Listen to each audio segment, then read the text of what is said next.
Imagine buying a toy only to feel an inexplicable dread every time you look at it. Laboubu Dolls, part of Pop Mart's Monster series, and brought to life by Hong Kong artist Kaising Leung, have become a global sensation among collectors. People wait in line for hours, sometimes even getting into heated arguments just for a chance to own one of these quirky, monster-like figures. But alongside their popularity, stories keep surfacing. Owners share accounts of objects moving on their own, nightmares, and the eerie sense of being watched.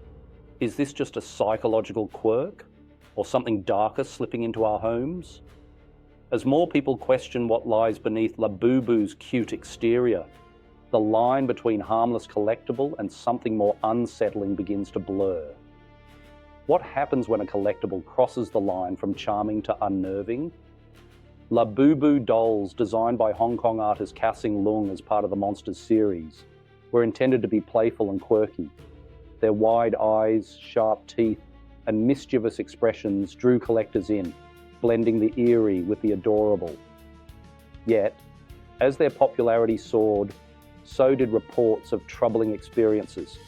A collector in the Philippines brought home a labubu and soon after noticed odd disturbances, footsteps echoing through her empty apartment, faint scratching noises, and even claw-like marks on her furniture that resembled the doll's serrated teeth. She described a growing sense of unease that vanished only after removing the doll from her home. She's not the only one. Forum posts from around the world describe similar patterns: footsteps, scratches, dolls shifting positions overnight, and recurring nightmares. Some owners mention a crawling sensation or a persistent feeling of being watched whenever the figures are nearby. These stories circulate rapidly on social media, amplifying anxiety and prompting debates about whether the labubu is just a toy or something more. Experts point to the doll's design as a possible explanation. The hollow, pupilless eyes and exaggerated grin tap into primal discomfort, triggering subconscious alarm bells. Psychologists say that these features, coupled with the doll's monster-like form, can provoke unease, especially in dim lighting or when glimpsed out of the corner of one's eye. Some collectors reference toymanism, a belief found in multiple cultures that dolls can attract or absorb spirits, suggesting these reactions may be more than psychological. But for those who believe, the unease isn't just in the mind. They argue that objects like Labubu could act as conduits, carrying spiritual weight that alters the atmosphere of a home. The debate continues, leaving many to wonder, when does a harmless figure become a vessel for something else? That question leads us to examine whether these dolls might serve as more than mere collectibles, perhaps even as mirrors for the unseen forces we sense but cannot name. Instead of asking whether Labubu dolls are just toys, some people take a closer look at what these objects might reflect about our lives. Brother John, a former Satanist who now speaks as a spiritual advisor, offers a warning. The devil hides behind the harmless, cute, funny toys, so you'll welcome him into your home. He sees Labubu dolls not as evil in themselves, but as potential tools that can open the door to negative spiritual influence. For Brother John, the real danger is in what we allow into our lives without thinking, especially when it's disguised as something innocent. Brother John draws a direct line between Labubu dolls and other forms of media that shape our environment. He compares the dolls to horror movies and social media content, saying these things can slowly erode our spiritual defenses if we aren't careful.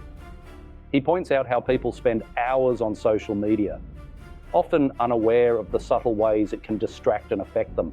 In his view, anything, whether a collectible, a film, or an app, can carry influence, and the devil's strategy is to use what's appealing and familiar to slip past our guard.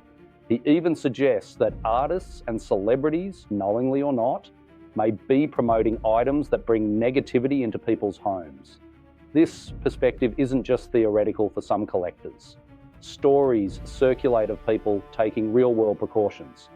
One woman in Mexico reportedly buried her Labubu doll in a remote field after nights of hearing whispers and feeling watched. Others have turned to rituals, locking dolls in glass cases with crucifixes or placing salt around them, to keep whatever energy they fear at bay. If a simple doll can demand rituals, what unseen forces are we already hosting without realizing it? These reactions reveal a deeper anxiety, the uncertainty about what's truly harmless and what might carry hidden risks.